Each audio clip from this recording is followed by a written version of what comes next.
Hello my future teachers मु पुणी थर वेलकम करछि यूट्यूब चैनल सक्सेस पाथ को ओटीईटी 2026 पेपर 1 मैथ पढ़ा को जी आलोचना करबा 30 एमसीक्यू रखिछि जार आज मॉक टेस्ट करूछंती most exam oriented and important question discussion करबा जोटा कि आपन को एग्जाम हॉल बहुत हेल्प करबो। आउ डेरी करबा नहीं चलंतु क्वेश्चन आरंभ करबा मो सहित जोड़ी हे जायंतु डेफिनेटली इजीली आपनकर OTET crack up 100 plus mark रहइबो। एबे चलंतु क्वेश्चन आलोचना करबा। क्वेश्चन नंबर 1 कहला शिक्षार्थी माने शिक्षादान रो उद्देश्य केते दूर हासिल करिसंती ताहा स्थिर करबा को तथ्य गुडी को संग्रह करबा विश्लेषण करबा एवं व्याख्या करिवार श्रृंखलित प्रक्रिया को ही मूल्यांकन अटे। ए संज्ञा किए देथिले जो हमर संज्ञाटा दिया गला कि संज्ञाटा कोन टिके देखि दमा। शिक्षार्थी माने शिक्षादान रो उद्देश्य रे केते दूर हासिल करिसंती ताहा स्थिर करबा को तथ्य गुडी को संग्रह करबा फास्ट तथ्य गुडी को संग्रह करबा ताको विश्लेषण करबा बा व्याख्या करबा एई जो श्रृंखलित प्रक्रियाटा को ही मूल्यांकन जाए। यही संज्ञाटा किए देथिले सीवी गुच देथिले नेक्स्ट जेम्स एम ब्रैडफील्ड देथिले सी कहला जर्मनी ई ग्रीनलैंड एवं रॉबर्ट एलेन देथिले डी कहला केउठी नुए। क्वेश्चन नंबर 1 ला आंसर हबो ए जोटा कोन कहजनी सीवी गुच देथिले। एई तो वीडियो गुडी को भलो लागि थाए तने वीडियो टिके लाइक करंतु चैनल को सब्सक्राइब करी रखंतु एमती important question up to exam पर्यंत आलोचना करबा जोटा कि 100 प्लस मार्क सिक्योर करबार आपन को ओटीईटी रे हेल्प करबो। डेफिनेटली आपन को ओटीईटी क्लियर हबो। जदि प्रथम थर करी आपन क्लास टिके देखुचंती चैनल को सब्सक्राइब करबा सहित बेल आइकन प्रेस करंतु आपन को सर्वप्रथम मो क्लास मिलि जिवो जोटा कि आपन क्लास के मिस हबो नाही। संपूर्ण भाबे क्लास टिकी देखंतु मो सहित जोड़ी हे जानतु इजीली ओटीईटी एवं जेटी रे भी आपन के सीट डेफिनेटली क्रैक करबा।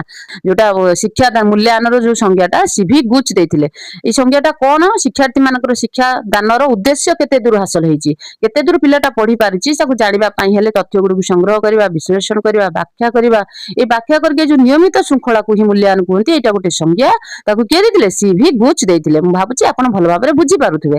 एबे आलोचना करबा क्वेश्चन नंबर 2 कोन कहूची केउठी मूल्यांकन प्रकृति बोली से पचारची केउडा मूल्यांकन प्रकृति एहा एक निरंतर प्रक्रिया नेक्स्ट एहा एक विस्तृत प्रक्रिया एहा एक समय सापेक्ष प्रक्रिया एहा एक समय सापेक्ष प्रक्रिया डी कहला उपरोक्त समस्त। क्वेश्चन नंबर 2 रो आंसर हबो बी एहा एक विस्तृत प्रक्रिया मूल्यांकन होची गोटे विस्तृत प्रक्रिया उपरोक्त समस्त मारिबे नाही डी मारि देले भूल हेजबो एटा सापेक्षक नुहे निरंतर हेई पारि थाए जदी हमें तो एहार आंसर हबो क्वेश्चन नंबर 2 रो आंसर विस्तृत प्रक्रिया। एबे आलोचना करबा क्वेश्चन नंबर 3 कोन कहूची केउठी प्रारंभिक परीक्षार उद्देश्य बोली पचारची। प्रारंभिक परीक्षार उद्देश्य कोउटा प्रदत्त निर्देशनार दोष त्रुटि संपर्क रे अवगत करबा।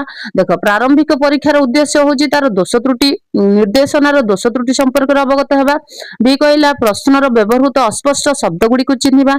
सी कहला उभय ए एंड बी डी कहला केउठी नुए। क्वेश्चन नंबर 3 रो आंसर हबो C both A and B होची प्रारंभिक प्रक्रियार उद्देश्य। जेतेबेला हम गोटे एंट्रेंस तापर गोटे नेक्स्ट प्रमोशन दियंती बा क्लास रे एडमिशन करंती ताको प्रारंभिक परीक्षा कहा जाय। तो प्रारंभिक परीक्षार इंग्लिश हला कि एंट्रेंस एग्जाम दबा जेमिति कि आपण ओटीईटी एग्जाम दोचन गोटे एंट्रेंस सेमती सेटा तार उद्देश्य कोन तार उद्देश्य हला प्रदत्त निर्देशन रे जो निर्देशन दिया हैताय तार दोष त्रुटि संपर्क रे अवगत हेबा। नेक्स्ट प्रश्न रे व्यवहृत अस्पष्ट शब्द गुडी को चिन्हबा। तेनु करे आंसर हबो सी बोथ ये दीटा जंक होची तांकर उद्देश्य कहार प्रारंभिक परीक्षार उद्देश्य। एबे आलोचना करबा क्वेश्चन नंबर 4 कोन कहूची साधारणतः परीक्षण रो परीक्षा सोपानटी किए हमर एबीसीडी ऑप्शन ले जोटा देची ता भितर कोटा होची गोटे परीक्षण रो परीक्षा सोपान। प्रारंभिक परीक्षा यथार्थ परीक्षा उभय ए एंड बी डी कहला केउठी नुए। क्वेश्चन नंबर 4 रो आंसर हबो सी उभय ए एंड बी होची परीक्षण साधारणतः परीक्षण रो परीक्षा सोपान अटे कोटा प्रारंभिक परीक्षा और यथार्थ परीक्षा। एबे आलोचना करबा क्वेश्चन नंबर 5 कोन कहूची एबे आलोचना करबा क्वेश्चन नंबर 5 कोन कहूची केउठी उत्तम परीक्षार लक्षण। एबीसीडी ऑप्शन ले जोड़ा देची ता भितर कोटा गोटे हमर कि सब जांके देखि कि उत्तम परीक्षार लक्षण जो एग्जाम हम करछंती कोटा होची गोटे गुड एग्जाम बा स्मार्ट एग्जाम। देखो ये कहला संक्षिप्त प्रश्न बी कहला चिंता जागृत करुथिबा प्रश्न सी कहला सीधा सड़क प्रश्न डी कहला उपरोक्त समस्त। क्वेश्चन नंबर 5 रा आंसर हबो सी सीधा सड़क प्रश्न होची गोटे उत्तम परीक्षणर लक्षण। वेरी वेरी इंपोर्टेंट चिंता दिए नै परीक्षा संक्षिप्त प्रश्न थाए बट उपरोक्त समस्त हुए नै कारण बीटा पई बट आंसर कोन हबो हमर सीधा सड़क प्रश्न हूँ गोटे उत्तम परीक्षार लक्षण। एवं आलोचना करबा क्वेश्चन नंबर 6 कौन कही केउटी प्रतिकारक शिक्षणर लक्षण कि शिक्षण प्रतिकारक शिक्षण कौन देछि प्रतिकारक शिक्षणर लक्षण आ भितर कोटा बोलछे पचाछि व्यक्तिगत पार्थक्य जानिबा नेक्स्ट शिक्षार्थीर दुर्बलता जानिबा व्यक्तिगत ध्यान देबा उपरोक्त समस्त क्वेश्चन नंबर सी रो आंसर हबो ये व्यक्तिगत पार्थक्य जानिबा जदि हमें व्यक्तिगत पार्थक्य न जानिबा हमें केमिति पाठ पढिबा पिलाटीर घर कौन करके आसी खाइके आसी कि नहीं घरे बापा माँ किए पार्टी करछंती कि नहीं आसु आसु बाटर कोठी पड़ी गला कि कालीर होमवर्क करिछि कि नहीं जदि तार व्यक्तिगत पार्थक्य आमे जानि नथिबा तेणु करी आमे ताको पढ़ेई परिबा नहीं ता मनर परिस्थिति स्थिति केमिति अछि न जानि कि आमे ता ऊपर फोर्स करी पढ़ेबा कि तेणु करी व्यक्तिगत पार्थक्य जानिबा होछि भेरी भेरी इंपोर्टेंट ये होछि प्रतिकारक शिक्षणर गोटे लक्षण। एबे आलोचना करबा क्वेश्चन नंबर 7 कोन कहिछि बहु विकल्प प्रश्नर केउठी परिमाप करी हुए नाही देखंतु नाही कोठी अछि नथिबोटा कोठी लिखाइ दिबो ना बोल कि कोठी लिखा जाइथिबो तेणु कर गोटे भल कि देखिबे खाली करी हुए बोल कि पढ़ी जदि हम आंसर कर देबा हमर भूल हे जिवो जोथरे गोटे मार्क हमर पळेबो। तो क्वेश्चन नंबर 7 कोन कहिछि बहु विकल्प प्रश्नर केउठी परिमाप करी हुए नाही ज्ञान बोध शक्ति कौशल उपरोक्त समस्त क्वेश्चन नंबर 7 रो आंसर हबो बी बोध शक्ति को केबे हमें परिमाप करी हबो नाही केते मेधा शक्ति अछि से को मात्रा रे रिसीव करूची सेटा को बोध शक्ति बोली कहै जाय ताकू हमें केबे परिमाप करि परिबा नाही कहि परिबा एमिति हां भलो अछि नाही करे नाही तो करि पारे नाही एमिति कहि परिबा किंतु हमें ताकू कोन करबा परिमाप करि परिबा नै केते अछि बोली कि तो एबे नेक्स्ट क्वेश्चन आलोचना करबा। क्वेश्चन 8 कहला कि केउठी व्याख्यामूलक प्रश्नर असुविधा नुहे देखो एठी भी नुहे लिखिछि कार असुविधा नुहे तो व्याख्यामूलक प्रश्नर असुविधा नुहे माने कोन सुविधा कोउटा या भितर A B C D option भितर कोउटा गोटे बाध्यतामूलक व्याख्यामूलक प्रश्नर सुविधा योग्य तेणु कर हम जोटा सुविधा थिबो सेटा ही बाछिबा एहा कष्टसाध्य व्यापार देखो व्याख्यामूलक प्रश्नर असुविधा नुहे एहा कष्टसाध्य व्यापार कहला ए ऑप्शन ले बी कहला एहा अल्प समय आवश्यकता करिथाय सी कहला एथि पय अभिज्ञ शिक्षकक आवश्यकता अछि डी कहला एहा उच्च स्तरीय पढ़िबा दक्षता और कौशल को अपेक्षा रखे। क्वेश्चन नंबर 8 रो आंसर हबो सी देखंतु व्याख्यामूलक प्रश्नर कोटी कोटी असुविधा नुहे कहबा गले हमर एथि पय अभिज्ञ शिक्षककर आवश्यकता अछि जेति कि शिक्षककर ता भीतर नॉलेज थिबो एक्सपीरियंस थिबो अभिज्ञ माने कोन तांकर ज्ञान से भीतर मास्टरी रहितबा दरकार से जोटा ऊपर से व्याख्या करूचंती जहा को से एक्सप्लेनेशन करूचंती शिक्षककर ता से विषय प्रति गभीर ज्ञान थिबा दरकार से क्षेत्र रे ही ताकू कोन करबा दरकार व्याख्या प्रश्न रा असुविधा हुए नाही जदि टीचरंकर से समय सेही विषय प्रति बहुत गभीर ज्ञान थिबो तेनु करी सी हेची ऑप्शन सी ऑप्शन ठीक हैला क्वेश्चन नंबर 8 रो एथि पय अभिज्ञ शिक्षकंकर आवश्यकता रहिति वेरी वेरी इंपोर्टेंट। एबे आलोचना करबा क्वेश्चन नंबर 9 आदर्श परीक्षण रो केउठी प्रथम सोपान को परीक्षण रो आदर्श परीक्षण रो केउठी गोटिए प्रथम सोपान परीक्षण रो परीक्षा नेक्स्ट कहिछि परीक्षण रो प्रस्तुति नेक्स्ट कहिछि परीक्षण रो योजना नेक्स्ट कहिछि परीक्षण रो मूल्यांकन क्वेश्चन नंबर 9 लो आंसर हबो डी परीक्षण रो मूल्यांकन होछि गोटे परीक्षण रो प्रथम सोपान बुझि पाले आदर्श परीक्षण रो प्रथम सोपान रो ना हला कि परीक्षण रो मूल्यांकन ठीक रहिबा दरकार काहारी प्रति कोनोसी रे नेग्लेक्ट न मूल्यांकन गोटे एते इंपोर्टेंट है हमरो परीक्षण रो मूल्यांकन गोटे एमिति इंपोर्टेंट प्रथम सोपान सत बट एते इंपोर्टेंट सोपान जो थे कि पिला मानकर माने उत्साह पिला मानकर आदर्श पिला मानकर इंटरेस्ट सब जाके मूल्यांकन रे ही भरिकी था जदि तांको प्रति अन्याय हेथिबो यदि जानिले कि नाइ मो सहित मिस एमती कि सार मु कहला पर भी सुनु नांती सबुथरे मूल्यांकन थाए ओरल रे मूल्यांकन थाए रिटेल ले भी मूल्यांकन थाए जहा को जे छोट पिला हेले भी से कहबे हां आपण भाबुथे प्राइमरी मूल्यांकन रो कोनोसी नै कोनोसी मूल्य नै प्राइमरी मूल्यांकन बहुत अछि से माने छोट पिला कथा रे भी से माने कोन करंती मन दुख करी पके थांती तेनु करी मूल्यांकन होचे very very important to make a good or bright students. तो एबे आलोचना करबा क्वेश्चन नंबर 10 कोन कहिछि केउठी समापन प्रश्नर असुविधा नुहे देखंतु कोन कहिछि असुविधा नुहे माने कोन हमरो सुविधा केउठी समापन प्रश्नर गोटे सुविधाजनक एबीसीडी ऑप्शन ले अछि तो असुविधा नुहे बोली देख जोटा असुविधा न हेथिबो ताकू हमें कोन करबा बाछिबा दरकार ए ऑप्शन कहला एथिरे जटिल धरणर शिक्षण फलाफल परिमाप करा जाई पारिबो नाही से कोन कहिछि जटिल धरणर शिक्षण फलाफल परिमाप करा जाई पारिबो नाही बी कहला एथिरे शिक्षार्थी माने असाधु उपाय अवलंबन करिवारे संभावना थाए कोदरे समापन प्रश्न रे असाधु माने कोन कॉपी करबा आ पिला माने कोन करती परीक्षा रे। नेक्स्ट यथेष्ट अभिज्ञता नथिले प्रश्न प्रस्तुति करि हेबो नाही। नेक्स्ट डी कोन कहछि एथिरे गोटिए प्रश्नर गोटिए उत्तर आशा करा जाई थाए। देखंतु समापन रे जेतेबेले हम परीक्षण करंती गोटिए प्रश्नर मात्र गोटिए उत्तर थाए। क्वेश्चन नंबर 10 लो आंसर हबो ये, जोटा को हमर कोन कहिला कि एथिरे जटिल धरणर शिक्षण फलाफल परिमाप करा जाई पारे नाही। कोउतरे समापन प्रश्नर करबा। क्वेश्चन नंबर 11 कोन कहूची मूल्य निर्धारण पाई केउटी को प्राधान्य दिया जिबा आवश्यक बोली पचाउची। हमर मूल्य निर्धारण करबा पाई बा मूल्यांकन करबा पाई कोउटा एबीसीडी ऑप्शन रे काहा ऊपर इंपोर्टेंस दिया जिबा आवश्यक बोली पचाउची। मूल्य निर्धारणर उद्देश्य, समय, शिक्षणर फल। नेक्स्ट डी कहला उपरोक्त समस्त। क्वेश्चन नंबर 11 ला आंसर हबो डी उपरोक्त समस्त। मूल्यांकनटा एमिति इजी प्रोसेस नुहे। मूल्य निर्धारणर उद्देश्य कोन, सेठी तार उद्देश्य कोन ताकू भी देखिबा। समय जेतिक दबा कथा दबा, शिक्षणर फल केते से पिला शिखी पारिछि ताकू भी निर्देश बा ताकू भी मूल्यांकन करबा होची तार गोटे प्रधान उद्देश्य बा प्रधान आवश्यकता रहिछि। एबे आलोचना करना केउठी मूल्य निर्धारणर परिसर भुक्त पचारिछि। प्रकल्प रे अंशग्रहण, नेक्स्ट श्रेणी गृह पर्यवेक्षण, नेक्स्ट कहछि अभ्यास कार्य, डी कहला साथी मान निर्धारण। आंसर क्वेश्चन नंबर 12 रो आंसर हबो डी साथी मान निर्धारण होची मूल्य निर्धारणर परिसर भुक्त। क्वेश्चन नंबर 13 कहला एकक परीक्षण को केउ मूल्यांकन कुहा जाय। ए कहला कृति मूल्यांकन कुहा जाय, बी कहला उपलब्धि परीक्षण कुहा जाय, सी कहला गठनमूलक कुहा जाय, डी कहला सामग्रिक मूल्यांकन कुहा जाय। क्वेश्चन नंबर 13 ला आंसर हबो सी, जोटा को हम कोन कहउचंती एकक परीक्षण को गठनमूलक मूल्यांकन कुहा जाय। Very very important and repeated question. एबे आलोचना करबा क्वेश्चन नंबर 14 कोन कहउची। जदि मो वीडियो गुडी को भलो लागि थाए तन वीडियो को लाइक करंतु, चैनल को सब्सक्राइब करी रखंतु, मो सहित जोडी हे जांतु अप टू ओटीईटी पर्यंत हम एमती इंपोर्टेंट क्वेश्चन डिस्कशन करबा जोटा कि ओटीईटी क्लियर करबा को आपन बहुत हेल्प करबो। केउठी प्रक्रियाटी भित्तिक मूल्यांकन बोली पचारची। गठनमूलक नेक्स्ट कहछि निरंतर, नेक्स्ट कहछि सामग्रिक। क्वेश्चन नंबर 14 ला आंसर हबो बी, जोटा को हम कोन कहउचंती गठनमूलक प्रक्रिया होछि गोटे भित्तिक मूल्यांकन। एबे आलोचना करबा क्वेश्चन नंबर 15 कोन कहउछि केउठी केउ कौशलटी एबीसीडी ऑप्शन जोटा देछि ता भितरु केउ कौशलटी गठनमूलक निर्धारणर अंतर्भुक्त, गठनमूलक मूल्य निर्धारणर अंतर्भुक्त बोली पचारिछि।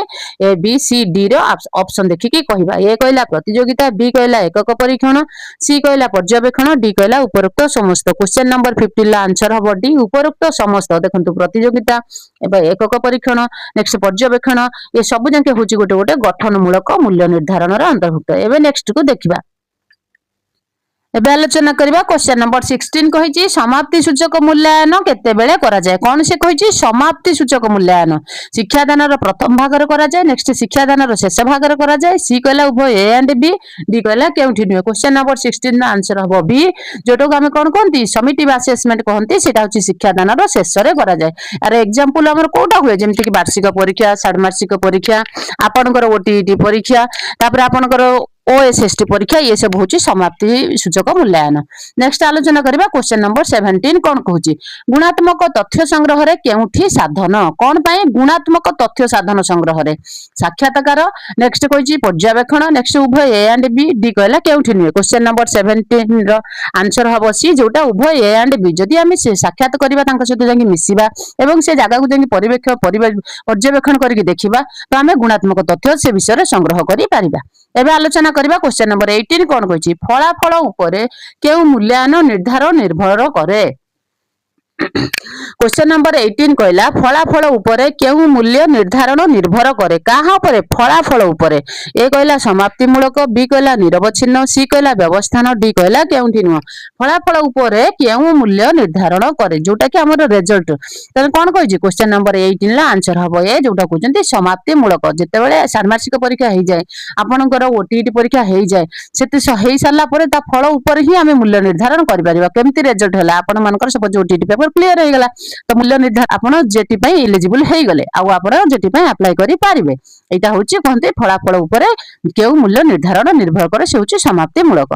एबे आलोचना करबा क्वेश्चन नंबर 19 कोन को 19 कहला सामग्रिक मूल्यांकन रे केउ शिक्षण उद्देश्य प्रति गुरुत्व दिया जाय। सामग्रिक मूल्यांकन रे केउ शिक्षण उद्देश्य प्रति गुरुत्व दिया जाए ज्ञानात्मक नेक्स्ट कह भावात्मक नेक्स्ट सी कहला क्रियात्मक डी कहला उपरोक्त समस्त क्वेश्चन नंबर 19 आंसर हम डी आमर सामग्रिक मूल्यांकन कहने ज्ञानात्मक भाव शिक्षण उद्देश्य प्रति गुरुत्व दिया जाए भावात्मक प्रति भी गुरुत्व दिया जाए क्रियात्मक प्रति भी गुरुत्व दिया जाए तेणुक आंसर हम डी या 21 कहला मूल्य निर्धारण काहाकू कहा जाए ऑप्शन ए कहला सामग्रिक स्थिति निर्धारण बी कहला व्यवस्थान मूल्यांकन डी कहला गठनमूलक मूल्यांकन सी कहला गठनमूलक मूल्यांकन डी कहला केउठी नुहे क्वेश्चन नंबर 21 आंसर हम ये सामग्रिक स्थिति निर्धारण को मूल्य निर्धारण कहा जाए वेरी वेरी गोटे सेंटेंस को मन रखिथिबे सामग्रिक स्थिति निर्धारण को मूल्य निर्धारण कहा जाए एबे आलोचना करबा क्वेश्चन नंबर 22 कोन कहिछि टिके 21 टा म आपन कहि दोछि सामग्रिक स्थिति निर्धारण माने हैला कि तांकर ओराली तांकर रिटेन तांकर को करिकुलर एक्टिविटी सब गुडा को स्थिति निर्धारण को मूल्य निर्धारण कहा जाए एबे आलोचना करबा क्वेश्चन नंबर 22 कोन कहिछि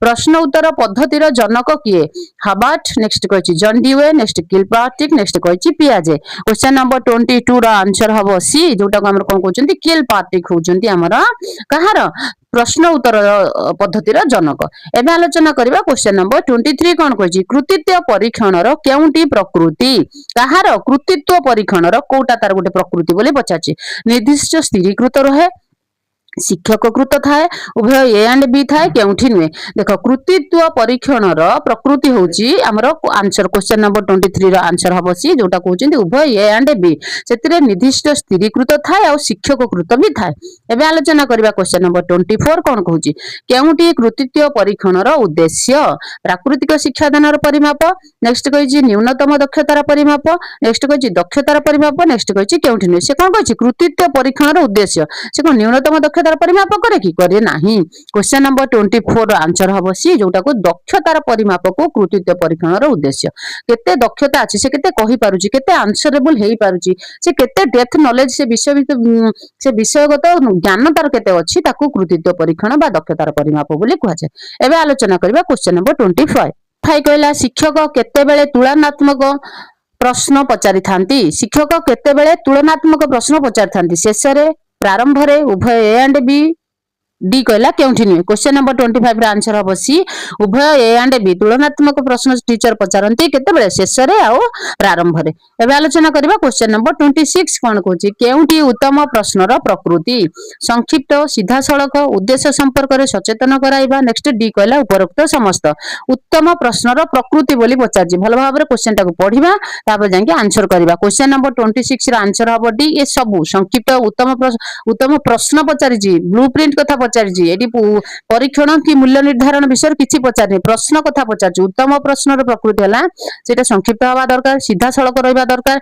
सीधा सड़क माने घुमे फिरे की क्वेश्चन माने बुले बंके की क्वेश्चन रहबा दरकार नाही पिला माने क्वेश्चन पढी कि जेमिति तार किछि अर्थ बुझी पारुथिबे क्वेश्चन कोन पचारिछि बोली ताको सीधा सड़क क्वेश्चन कहै जाय नेक्स्ट उद्देश्य संपर्क रे सचेतन कराबा यस क्वेश्चन रो गोटे लक्ष्य रहबा दरकार जोटा कि जे कोनसी गोटे मैं देखंतु क्वेश्चन आमेर एटी गोटे क्वेश्चन अछि केउटी उत्तम प्रश्न प्रकृति आमे जदि क्वेश्चन ता पढि कि किछि अर्थ बुझी न पारिबा को संपर्क रे कुआ जायछि किछि बुझी न पारिबा तमे आमे आंसर केमिति करबा तेनु करे उद्देश्य संपर्क रे सचेतन करबा भी गोटे उत्तम प्रश्न रो लक्षण तेनु करे आंसर हबो डी एबे आलोचना करिबा क्वेश्चन नंबर 27 कोन कला केते बेले बोध ज्ञान प्रश्न पचरा जाई थाए की प्रकार प्रश्न पचर जंती बोध ज्ञान मेधा शक्ति ज्ञान प्रत्येक धी शक्ति ज्ञान बोली भी हमें बेले बेले गोटे गोटे क्वेश्चन ले आसे प्रत्येक एककर शेष भाग रे नेक्स्ट सबु स्तर रे नेक्स्ट सी कहला प्रत्येक एककर आरंभ रे डी कहला उपरोक्त समस्त क्वेश्चन नंबर 27 रा आंसर हबो ये प्रत्येक एककर शेष रे एबे सपोज मु एठी पढौची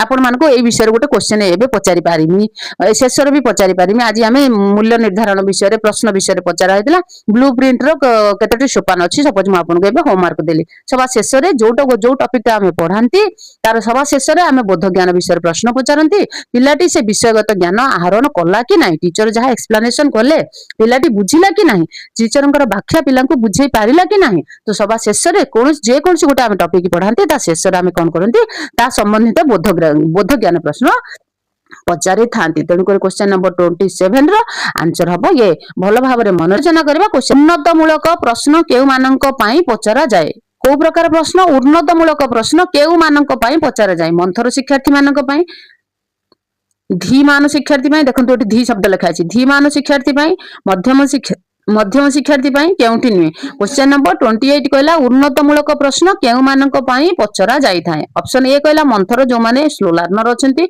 बी कहला जो माने मेधाशक्ति जो माने गिफ्टेड लर्नर अछंती, सी कहला जो एवरेज पिला को पचरा जाए, डी कहला काहा को पचरा जाए नाही। क्वेश्चन नंबर 28 रो आंसर हबो बी।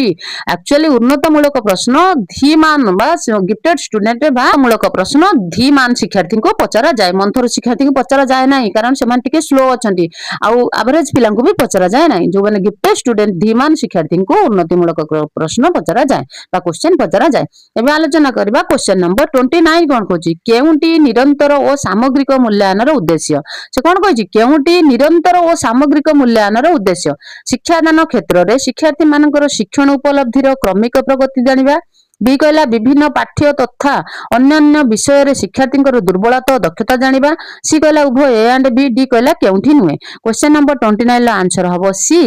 देखंतु निरंतर और सामग्रिक मूल्यांकन उद्देश्य हैला कि शिक्षादान क्षेत्र में शिक्षार्थी मानकर उपलब्धि क्रमिक प्रगति जानिबा, केते पिला डेवलपमेंट कले शिक्षा क्षेत्र में जो शिक्षादान पद्धति चली से क्षेत्र में शिक्षादान क्षेत्र में शिक्षार्थी माने केते डेवलपमेंट कले ताकू जानिबा हमर निरंतर सामग्रिक मूल्यांकन गोटे उद्देश्य। ता सहित आउ जानिबा कोन दरकार विभिन्न पाठ्य तथा अन्य विषय शिक्षार्थी मानकर दुर्बलता और दक्षता जानिबा दरकार, किए कोथरे एक्सपर्ट किए कोथरे वीक ताकू भी हमें जानिबा दरकार, जहा द्वारा कि हमें तांको रिमेडियल टीचिंग दबा बहुत इजी हो जाय था। तेनु करी निरंतर और सामग्रिक मूल्यांकन ए दीटा जंक होची उद्देश्य। तेनु करी आंसर हबो सी उभय ए एंड बी। एबे आलोचना करबा क्वेश्चन नंबर 30 कोन कहूची निरंतर और सामग्रिक मूल्यांकन शिक्षकों को किपरि सहाय्य करे। कोन कहिची निरंतर और सामग्रिक मूल्यांकन शिक्षकों को किपरि सहाय्य करे। ऑप्शन ए कहला कि शिक्षार्थी मानकर भविष्य शिक्षण उपलब्धि संबंध में पूर्वानुमान कर दै थाए, बी कहला शिक्षादान पद्धति को बदलाइबारे सुजोग दै थाए, सी कहला शिक्षार्थी विद्यालय प्रति केते अनुरूक्त शिक्षक जानि पारंती, डी कहला उपरोक्त समस्त। क्वेश्चन नंबर 30 रो आंसर हबो डी उपरोक्त समस्त। एक्चुअली सीसी हमर कोन करे शिक्षार्थी मानकर भविष्य शिक्षण उपलब्धि संबंध में पूर्वानुमान दिए। भविष्य से कौन करेंगे तमाने यही स्टेपटा सरीगला। आज आम निरंतर शिक्षार्थी मानकर भविष्य शिक्षण उपलब्धि संबंध में पूर्वानुमान करवा। यस देखो आम प्राइमरी टीचर ये पिला को आज आम कौन कले मात्रा शिखेदेले, आ की मात्रा शिखेदेले, से आटा शिखी सारा तो पूरा तापर आम कौन करवा छोट ई की मात्रा बा हर्षईकार शिखेबा। एग्जांपल देखि कहूची शिक्षार्थी मानकर आम पिला मानक कौन शिखेबा तार हमर किछि कोन पूर्वानुमान आसी जाई थाए। तापर कोन जे देखो शिक्षादान पद्धति को बदलाइबार सुजोग पाइबा। यस आम शिक्षादान पद्धति रे कोठी तो आपण माने जानिथिबे पिला मानक पई सिस्टम चेंज हुए तो सेटा भी हमको सीसी रु जाना पड़े कि आम शिक्षादान पद्धति रे कोठी मिस्टेक अछि ताकू भी आमे कोन करबा बदलाइबार सुजोग पाइबा। सी कहला शिक्षार्थी विद्यालय प्रति शिक्षार्थी विद्यालय प्रति केते अनुरूक्त शिक्षक जानि पारंती। यस पिलाटीर इंटरेस्ट अछि कि नै स्कूल का से आमे तो बाध्य करे पाठ पढले सेटा केबे रिजल्ट गुड दबो नै, गुड रिजल्ट केबे दबो नै। जते बेले आमे फोर्सफुली पाठ पढेबा सेते बेले कोन हम गुड रिजल्ट दबो कि दबो नै। तेनु करी आमे कोन चिंता करबा पिलाटीर इंटरेस्ट अछि कि नै से भी हमर सीसी रु आमे जानि परबा, मूल्यांकन रु सामग्रिक मूल्यांकन जानि परबा। तेनु करी आंसर हबो डी उपरोक्त समस्त। 30 इंपोर्टेंट क्वेश्चन डिस्कशन सरी गला। फॉर वाचिंग दिस वीडियो पुणी देखा हबो नेक्स्ट क्लास रे।